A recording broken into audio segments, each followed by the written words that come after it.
Hello दोस्तों, last class में मैंने जहां पे आपको टॉपिक कराया था डीकम्पोजिशन रिएक्शन पूरी करा दी थी। डीकम्पोजिशन रिएक्शन तक हम कंप्लीट कर चुके हैं। ठीक है, उसमें एक लास्ट हेडिंग रह गई थी, उसकी नहीं बट उससे रिलेटेड। कौन सी?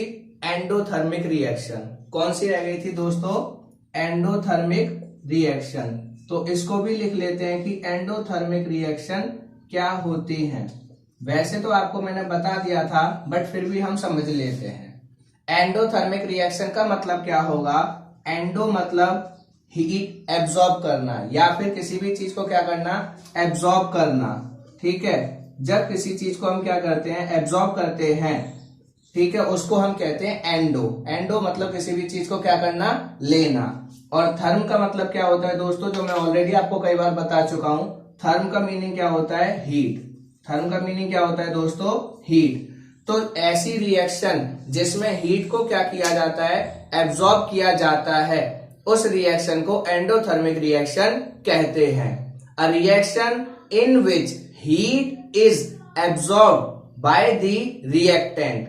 क्लियर? एक ऐसी रिएक्शन जिसमें हीट को क्या किया जाता है? एब्जॉर्ब किया जाता है, उस रिएक्शन को हम एंडोथर्मिक रिएक्शन कहते हैं। और अगर आपने ध्यान से किसको?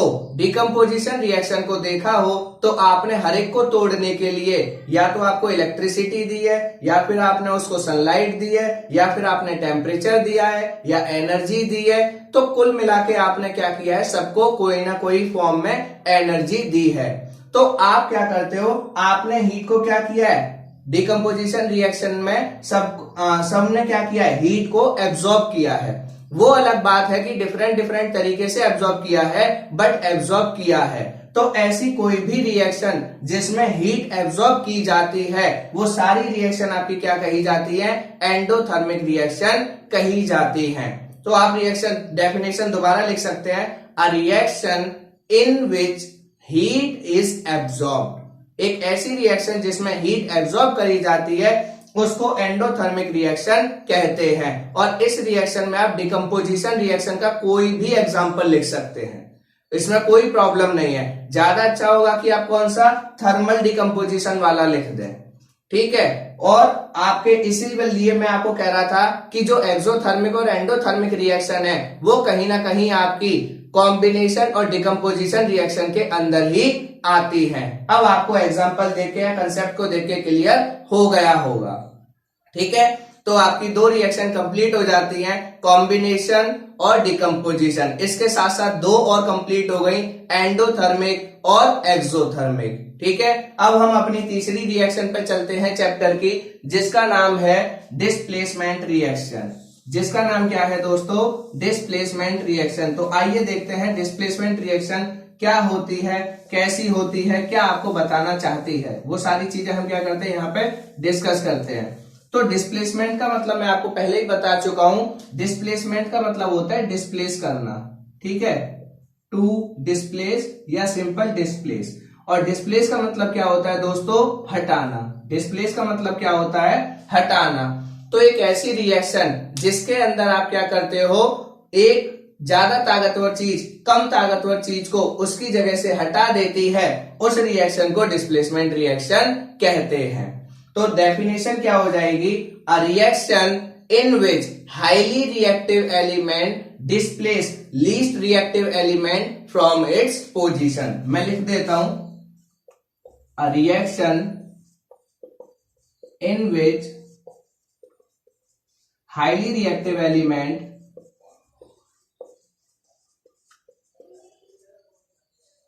displace least reactive element, यहां पे ये element from its position, from its position। ठीक है, ये आपको देखने में बड़ी लग रही होगी पर इतनी बड़ी है नहीं। क्या? सिंपल सी बात, एक ऐसी रिएक्शन जिसमें highly reactive element least reactive को उसकी जगह से डिस्प्लेस कर दे। मीनिंग क्या हुआ कि जब आपका एक ताकतवर तत्व कमजोर तत्व को उसकी जगह से हटा देता है, उस अभिक्रिया को हम विस्थापन अभिक्रिया कहते हैं। क्लियर हो गया पॉइंट? अब हमें कैसे पता चलेगा कि कौन ताकतवर है और कौन कमजोर है? भाई हम कैसे पहचानेंगे कि कौन सा एलिमेंट ताकतवर है, कौन सा कमजोर है? ऐसे तो हम किसी भी चीज को दूर से देख के पहचान सकते हैं कि कौन ताकतवर बंदा है और कौन कमजोर बंदा है, बट इनमें कैसे पहचानेंगे? तो आपको ये मैंने क्या करी है, एक टेबल लिखवाई है। ये क्या करवाई है दोस्तों, एक टेबल लिखवाई है, और ये टेबल आपको याद कर लेनी है, क्योंकि इस टेबल से ही आपको पता चलेगा कि कौन कितना ताकतवर है और कौन कितना कमजोर है। कौन कितना ताकतवर है और कौन कितना कमजोर है, ये आपने डेफिनेशन लिख ली होगी, इसमें कोई भी प्रॉब्लम नहीं है। अगर आपको हाईली वर्ड में प्रॉब्लम हो रही हो तो आप हाईली की जगह हाई या मोर रिएक्टिव लिख सकते हो और लीस्ट की जगह लेस। ठीक है, अगर प्रॉब्लम हो रही है क्योंकि आप मोर और लेस से ज्यादा फेमिलियर हो, हाईली और लीस्ट से थोड़ा कम फेमिलियर हो, ये नहीं कहूंगा नहीं हो, जानते हो। अगर प्रॉब्लम हो तो हाई रिएक्टिव और लेस रिएक्टिव ये भी लिख सकते हो। ठीक है, आपने ये डेफिनेशन लिख ली हो तो अब मैं ये टेबल एक बार आपको याद कराता हूं और उसके बाद हम इस रिएक्शन को कंप्लीट करने की कोशिश करते हैं। तो आइए चलते हैं आगे। ये डेफिनेशन लिख लेना दोस्तों, ठीक है। अब मैं इसको रब कर रहा हूं। अब जब मैंने आपका इसको रब कर दिया, ये चीज आपकी कंप्लीट हो गई। अब देखिए ये रिएक्शन आपको याद करनी कैसे है। अब क्या है आपका पॉइंट कि आप इस रिएक्शन को याद करेंगे कैसे। तो देखिए कैसे याद करते हैं इस टेबल को और इस रिएक्शन को। सिंपल सा काम है, कुछ नहीं करना, 2-3 बार प्रैक्टिस करोगे अपने आप याद हो जाएगी। इसकी ट्रिक क्या है, कई लोगों ने इसकी ट्रिक बना रखी है, केदारनाथ का माली आलू जरा फीके पकाता है। ठीक है, वो आपको याद करनी है, उससे याद कर लीजिए। मेरी वाली जो ट्रिक है उससे याद कर लीजिए, क्योंकि मेरी ट्रिक में कुछ नहीं है। मैंने क्या किया है, सिर्फ वर्ड्स के जो नाम हैं उनके पहले पहले अक्षर को ले लिया है। मेरी ट्रिक में क्या है, मैंने जो वर्ड्स हैं उनके जो नाम है एलिमेंट का, उसके पहले पहले वर्ड को ले लिया है। जैसे मैंने यहाँ पे ट्रिक क्या बना रखी है, मैं लिख देता हूं। मैंने ट्रिक बना रखी है आपकी ओ सो के मी ए जी आ ले, यहां तक एक अलग ट्रिक है। ठीक है, वैसे तो एक साथ ही है। दूसरी आपकी हरी कुर्सी मेज से गिर पड़ी। क्लियर, ये है मेरी पूरी ट्रिक। आपको शुरू में थोड़ा मुश्किल लग रहा होगा, पर जब आप इसकी 3-4 बार प्रैक्टिस करेंगे तो ये आपको बहुत आसानी से याद हो जाएगी। जैसे कि मुझे याद है क्या, पोसो केमी ए जी आले। ठीक है, पोसो केमी एजी आले, हरी कुर्सी में से गिर पड़ी। अगर आप इसको 4 से 5 बार प्रैक्टिस करेंगे अपने आप याद हो जाएगी, पर एक साथ इतने लंबे वर्ड्स मत बोलना, 2-2 के पेयर में। क्लियर, कितने, 2-2 के पेयर में। पोसो केमी, या तो आप ऐसे बोलो पोसो केमी एजी आले, हरी कुर्सी में से गिर पड़ी, या तो ऐसे बोलो, नहीं तो पोसो केमी एजी आले, पोसो केमी एजी आले, हरी कुर्सी में से गिर पड़ी। सिंपल आपको बोलना है, कुछ नहीं, पोसो केमी एजी आले, बस इतना याद रखना है। हरी कुर्सी में से गिर पड़ी तो आपको अपने आप याद हो जाएगा। पोसो केमी एजी आले, पोसो केमी एजी आले, पोसो केमी एजी आले, हरी कुर्सी में से गिर पड़ी। जब आप इसको 3 से 4 बार बोलेंगे अपने आप आपको ये याद हो जाएगी। अब देखिए इसमें क्यों मुश्किल नहीं है, ये समझ लीजिए। यहाँ पे क्योंकि थोड़ा स्पेस कम है बोर्ड पे, ठीक है, आपको पता है कोरोना वायरस की प्रॉब्लम है, तो इसलिए मैं घर पे ही रिकॉर्डिंग कर रहा हूं, तो इसलिए बोर्ड की जो प्रॉब्लम है उसको थोड़ा सा कोशिश करना समझने की। ठीक है, इस वजह से मैं आपको जो भी चीज करा रहा हूं थोड़ा एडजस्ट कर लेना। अब यहाँ पे क्या होगा कि ये पो से क्या है, पोटेशियम, ओ से क्या है, पोटेशियम, सो से क्या है, सोडियम, के से कैल्शियम, मी से मैग्नीशियम, ए से एल्यूमिनियम, जी से जिंक, आ से आयरन मतलब लोहा, ल से लेड सीसा। अब इसमें क्या करना है, इसमें आपको आगे वाले वर्ड लेने हैं। क्या लेने हैं इसमें, आगे वाले वर्ड। ह से क्या हो गया, हाइड्रोजन, ह से क्या हो गया, हाइड्रोजन। ठीक है, कू से क्या हो गया, कॉपर, मी से क्या हो गया, मरकरी, मरकरी या पारा या पारद जो भी आप कहते हो। सी से क्या हो गया, सोना, ओ सॉरी सिल्वर। ठीक है,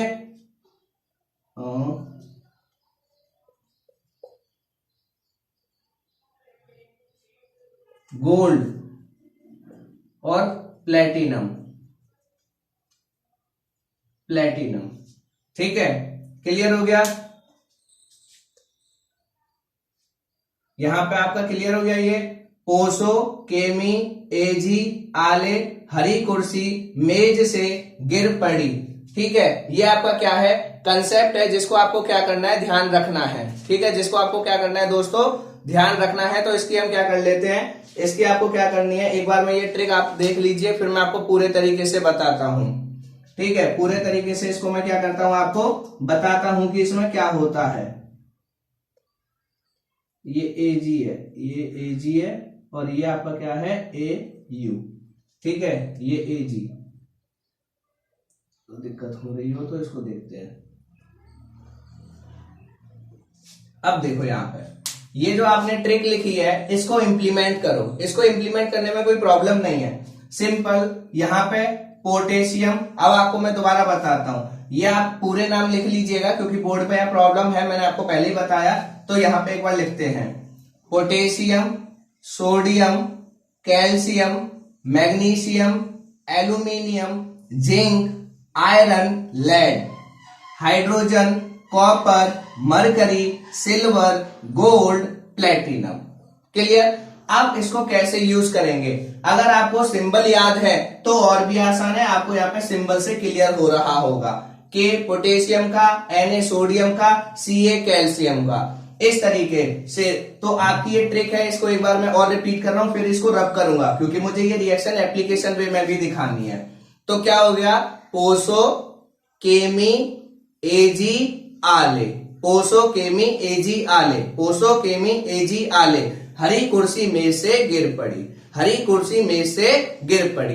ये आपकी क्या है, ट्रिक है, इससे आप इसको याद कर लीजिएगा। ठीक है, बाकी हम चीजें क्या करते हैं आपकी यहां पे कंप्लीट करते हैं। आपको मैं एप्लीकेटिव वे में सिखाता हूं कि ये कैसे यूज होती है, कहां यूज होती है। ठीक है, इसको हम यूज कहां करते हैं, सही मायनों में। अब देखिए आपकी क्या है, कंसेप्ट क्या है, क्या चीजें बताता है। सपोज आपका मैंने एक रिएक्शन लिखी, मैंने क्या लिखा दोस्तों, जो आपकी बहुत फेमिलियर है। जैसे आपकी क्या है, आपकी किताब में जो दे रखी है CuSO4 प्लस Fe। अब CuSO4 प्लस Fe को बना देते हैं FeSO4 प्लस Cu। अब आपको ये बताना है कि क्या ये रिएक्शन होगी या नहीं। मैं थोड़ा सा अपर लेवल पे जाके आपको पूछ रहा हूं, नहीं तो सिंपल है। अब देखिए आपको चेक करना पड़ेगा कि क्या ये रिएक्शन हो सकती है या नहीं। तो जो चीज अकेली हो, हमेशा ध्यान रखना कौन ताकतवर या किसकी हम बात कर रहे होंगे कि भाई कौन है। SO4 तो ऑलरेडी किसके साथ है, कॉपर के। तो अब यहाँ पे देख रहा आपने कि यहाँ पे SO4 कॉपर के साथ था, अब यहाँ पे SO4 किसके साथ आ गया, Fe के। तो आपने देखा कि Fe यहाँ पे कॉपर को हटा के खुद जुड़ गया। आपने देखा कि Fe SO4 के साथ खुद जुड़ गया और Cu को क्या कर दिया, हटा दिया। देखो बेचारा अकेला रह गया Cu। क्लियर, कॉपर अकेला रह गया। तो अब क्या है कि ये जो Fe ने इसको हटाया है, हमें ये चेक करना है कि क्या सच में ये इसको हटा सकता है या नहीं, सच में ये इसको हटा सकता है या नहीं। तो याद रखना, इसमें इस टेबल में जो जितना ऊपर आएगा वो उतना ही ज्यादा ताकतवर होगा। इस टेबल में जो जितना ऊपर आएगा वो उतना ही ताकतवर होगा। मतलब क्या पोटेशियम को कोई हटा सकता है, आंसर होगा नहीं। इनमें से किसी की भी मजाल नहीं है कि पोटेशियम को उसकी जगह से हटा पाए। सोडियम को उससे नीचे वाला कोई नहीं हटा सकता, पर कैल्शियम सोडियम को हटा सकता है। कैल्शियम को उससे नीचे वाले नहीं हटा सकते, पर पोटेशियम और सोडियम हटा सकते हैं। इसी तरीके से जिंक को, ये एल्यूमिनियम से ऊपर वाले सारे एलिमेंट जिंक को हटा सकते हैं, पर जिंक से नीचे वाला कोई भी एलिमेंट जिंक को नहीं हटा सकता। अब एप्लीकेशन बताता हूं। जैसे Fe देखिए, Fe ने क्या किया, कॉपर को हटाया। तो क्या सच में ये हटा सकता है, देखिए Fe ये रहा और कॉपर कहां है, नीचे। तो इन दोनों में कौन ताकतवर हुआ, इन दोनों में आप देखेंगे कि Fe ऊपर आया है तो कौन ताकतवर है, Fe। जब Fe ताकतवर है कॉपर से, तो क्या ये ताकतवर चीज कमजोर को उसकी जगह से हटा सकती है, आंसर होगा हाँ, हटा सकती है। हाँ बिल्कुल, उसकी जगह से क्या कर सकती है, हटा सकती है। तो ये इसकी जगह से क्या कर देगा, आपका इसको हटा देगा, और देखिए खुद जुड़ गया और इसको अलग निकाल दिया। ये इसकी जगह खुद जुड़ गया और इसको यहां से हटा दिया। ये एग्जाम्पल, ठीक है। इसका मतलब ये डिस्प्लेसमेंट रिएक्शन हो सकती है, बिल्कुल सही है। अब ये आपको अलग अलग तरीके से यूज करना सिखाते हैं, अलग अलग तरीके से इसकी एप्लीकेशंस आती है। जैसे आपसे पूछ लेगा ZnSO4 प्लस Cu, क्या ये CuSO4 प्लस Zn बनेगा? ये आपसे नहीं पूछेगा बोर्ड के एग्जाम में कभी, बट मैं आपसे पूछना चाह रहा हूं, क्योंकि आप रटिए मत, समझिए।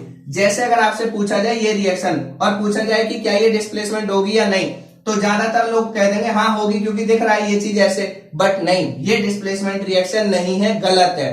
क्यों? देखो, जिंक को देखो और कॉपर को देखो, इन दोनों में कौन ताकतवर है? जिंक। इन दोनों में कौन ताकतवर है दोस्तों? जिंक। तो जो कमजोर है, अब इसको देखो जरा, कॉपर। क्या कॉपर की इतनी औकात है, कॉपर इतना ताकतवर है कि जिंक को उसकी जगह से हटा सके? यहां जरा देखो कौन ताकतवर है? जिंक। तो क्या इस कमजोर की इतनी ताकत है कि इस ताकतवर को हटा सके? तो आंसर होगा नहीं। जब ये आंसर होगा नहीं, तो इसका मतलब क्या ये इसको इसकी जगह से हटा सकता है? बिल्कुल नहीं। इसका मतलब ये डिस्प्लेसमेंट रिएक्शन कभी भी नहीं होगी। तो आपको ये पता होना चाहिए कि कौन सी रिएक्शन डिस्प्लेसमेंट है और कौन सी रिएक्शन डिस्प्लेसमेंट नहीं है।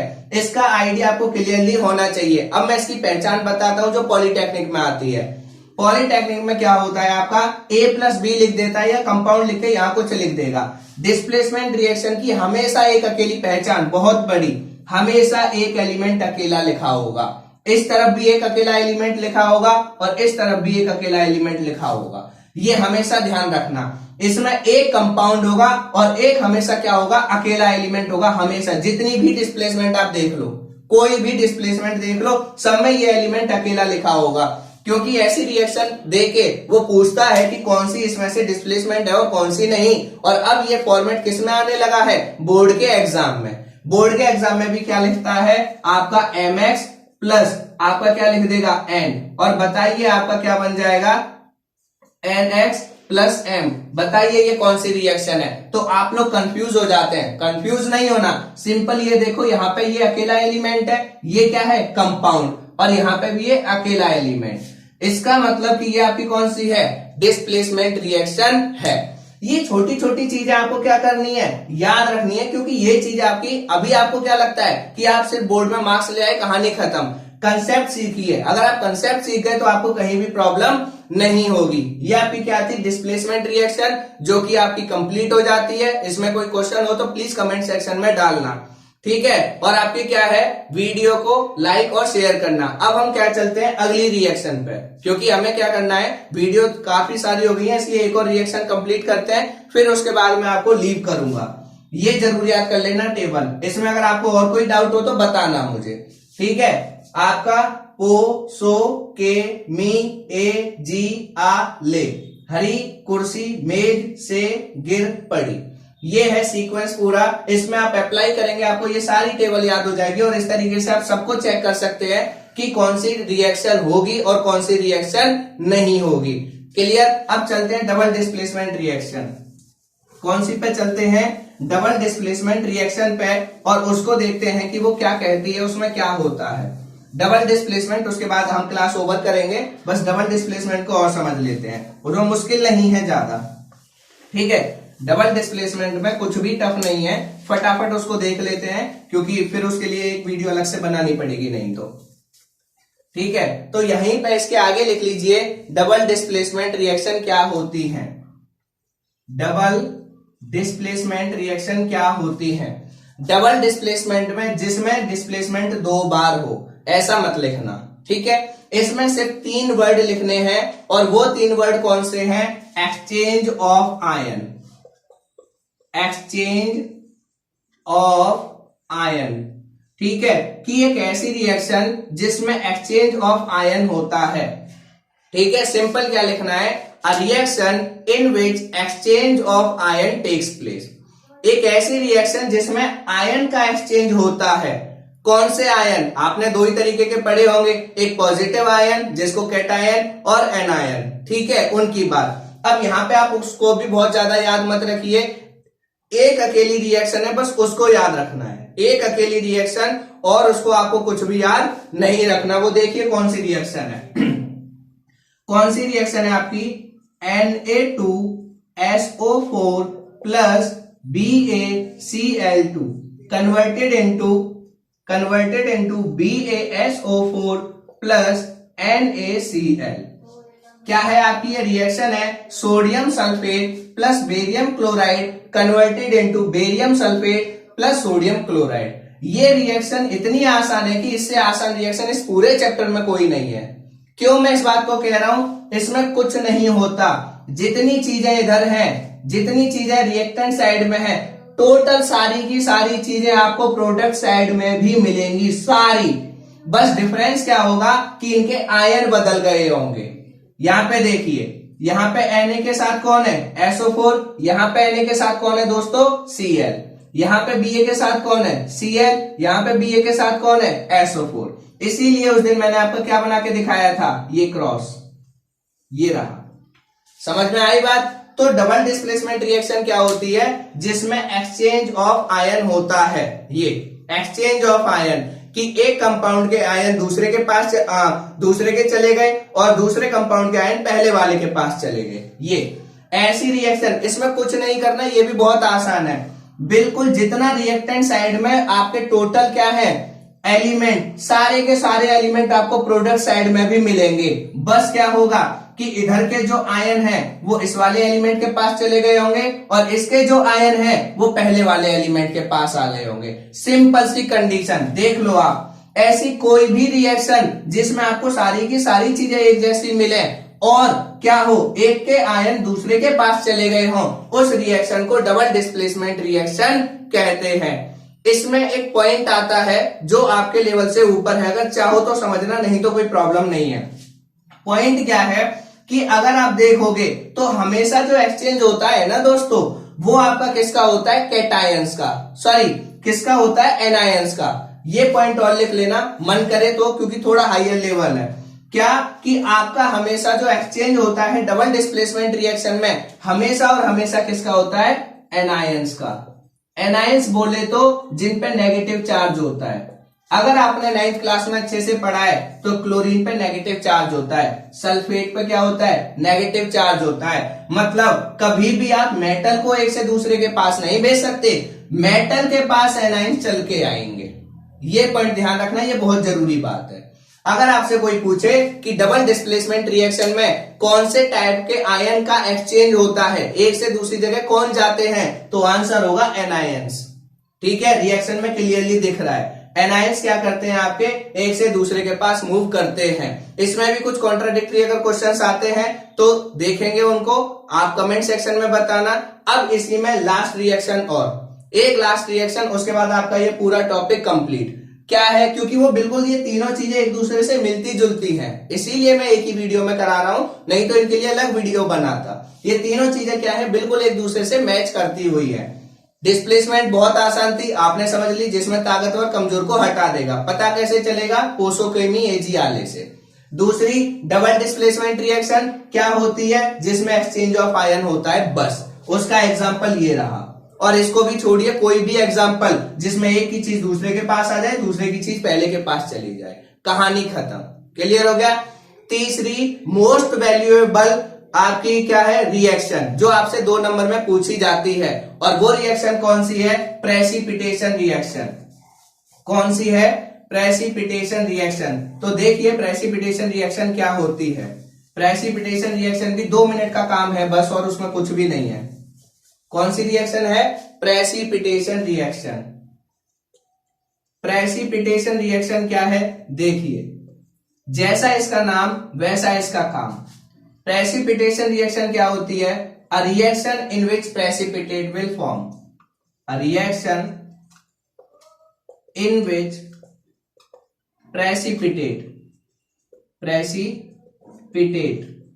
Will form. एक ऐसी रिएक्शन जिसमें प्रेसिपिटेट बनते हैं। अब ये प्रेसिपिटेट क्या होते हैं, इतना समझ लो, कहानी खत्म हो गई। प्रेसिपिटेट क्या होते हैं, इनसॉल्यूबल सब्सटेंस। इनसॉल्यूबल सब्सटेंस, जैसे आपने पानी के अंदर चॉक को मिलाया, आपने पानी के अंदर किसको मिलाया दोस्तों? चॉक को। तो क्या आपकी चॉक पानी में घुल जाएगी? आंसर होगा नहीं। कहां दिखाई देगी? नीचे बैठी हुई। जो चीज नीचे बैठ जाए, जो घुले ना, जब आप उसकी रिएक्शन कराओ और जो घुले ना वो नीचे बैठ जाए, उस रिएक्शन या उस सब्सटेंस को कहते हैं इनसॉल्युबल सब्सटेंस, उसको कहते हैं साइंस में प्रेसिपिटेट। और जो प्रेसिपिटेट बनेंगे जिस भी रिएक्शन में, उसी रिएक्शन को प्रेसिपिटेट रिएक्शन या प्रेसिपिटेशन रिएक्शन कहेंगे। इसमें आप पानी के अंदर रेत घोल दीजिए, पानी के अंदर चौक घोल दीजिए, पानी के अंदर जो भी मन करे, बस उसमें वो घुलना नहीं चाहिए। कहां बैठ जाए? नीचे बैठ जाए। क्लियर? तो उस रिएक्शन को हम क्या कहते हैं? प्रेसिपिटेशन रिएक्शन कहते हैं। तो एक ऐसी रिएक्शन जिसमें प्रेसिपिटेट बनते हैं, उस रिएक्शन को प्रेसिपिटेशन रिएक्शन कहते हैं। क्लियर हो गया पॉइंट? अब इसका एग्जाम्पल, यही इसका एग्जाम्पल है जो आपके यहां लिखा हुआ है, ठीक है। इसीलिए मैंने इसको मिटोया नहीं था। क्यों? क्योंकि इसका एग्जाम्पल वही है जो आपने अभी देखा। इसीलिए मैंने ये तीनों हेडिंग एक साथ कराई, क्योंकि इन तीनों में है ही कुछ नहीं, बिल्कुल सेम है। ये BaSO, यहां पे बेरियम क्लोराइड, क्या है आपका? BaCl2। अब देखिए यहां पे क्या है, मतलब कि हम कह सकते हैं, ये मत बोलना इसका मतलब कि सारी डबल डिस्प्लेसमेंट प्रेसिपिटेशन होंगी ना, ये बात बिल्कुल गलत है। हमने एग्जांपल ऐसा लिया है कि जिसमें आपका डबल डिस्प्लेसमेंट भी क्लियर हो जाए और प्रेसिपिटेशन भी। ये जरूर कह सकते हैं कि आपके अकॉर्डिंग प्रेसिपिटेशन आपकी डबल डिस्प्लेसमेंट होंगी, वो भी 100% नहीं, क्योंकि आपने सारी रिएक्शन नहीं पढ़ी है, ठीक है। तो यहां पे क्या होता है कि ये देखो, ये जो BaSO4 बनता है, इसके क्या बन जाते हैं? व्हाइट कलर के प्रेसिपिटेट। सफेद रंग के क्या बन जाते हैं? PPT। ठीक है, क्या बन जाते हैं? PPT। मतलब जब आप एक टेस्ट ट्यूब में लेते हैं और दूसरी टेस्ट ट्यूब, तो एक में जिसमें आपका क्या है, यहाँ पे ये स्ट्रक्चर सही कर लेना, ठीक है, ये यहाँ पे। तो इसमें अगर मैं बात करूं कि आपने इसमें लिया सोडियम सल्फेट और इसमें आपने क्या लिया? Barium chloride. आपने इसमें ये मिलाया तो यहाँ पे व्हाइट कलर का पाउडर जम जाएगा, व्हाइट कलर का सॉलिड सब्सटेंस आपको नीचे मिल जाएगा, और यही क्या होंगे? BaSO4, जो क्या होंगे? प्रेसिपिटेट। क्योंकि इस रिएक्शन में प्रेसिपिटेट बने हैं, इसीलिए इस रिएक्शन को हम प्रेसिपिटेशन रिएक्शन भी कहते हैं। अब इसका एक और एग्जांपल देख लीजिए, क्योंकि पेपर में पूछा जाता है right the another example of precipitation reaction, जिसमें आपको कुछ नहीं करना, सिंपल सी कंडीशन है, आपका सिंपल सा पॉइंट, AgNO3 की रिएक्शन करा दीजिए, किसके साथ? KBr, potassium bromide. भाई सिल्वर नाइट्रेट की पोटेशियम ब्रोमाइड के साथ जब आप रिएक्शन कराएंगे तो क्या बन जाएगा? ठीक है, आपका बन जाएगा AgBr, और क्या बन जाएगा साथ में AgBr के? AgBr और KNO3, पोटेशियम नाइट्रेट। ये रिएक्शन है जो आपको याद रखनी है। क्लियर? AgNO3 प्लस KBr, तो इसमें प्रेसिपिटेट किसके होंगे? AgBr के। किसके प्रेसिपिटेट बनेंगे? AgBr। सिल्वर नाइट्रेट आपने लिया और उसमें KBr, पोटेशियम ब्रोमाइड को डाला, तो सिल्वर ब्रोमाइड बनेगा जिसके प्रेसिपिटेट बनेंगे, और पोटेशियम नाइट्रेट बनेगा जो आपका सॉल्यूशन की फॉर्म में रहेगा। बस ये आपको याद रखना था। आपकी 3 रिएक्शन कंप्लीट हो गई आज की वीडियो में, displacement, double displacement, precipitation. Clear? क्योंकि तीनों एक ही थी, इसलिए मैंने एक ही वीडियो में करा दी। आपका कोई क्वेश्चन हो, कोई डाउट हो, कोई क्वेरी हो, तो प्लीज कमेंट सेक्शन में डालिए, और आप क्या कीजिए, जो डेफिनेशन मैंने बोली है उनको वीडियो पॉज करके देख लेना। वीडियो अच्छे लगे तो आप लाइक कीजिए, शेयर कीजिए और चैनल को सब्सक्राइब कीजिए। Thank you.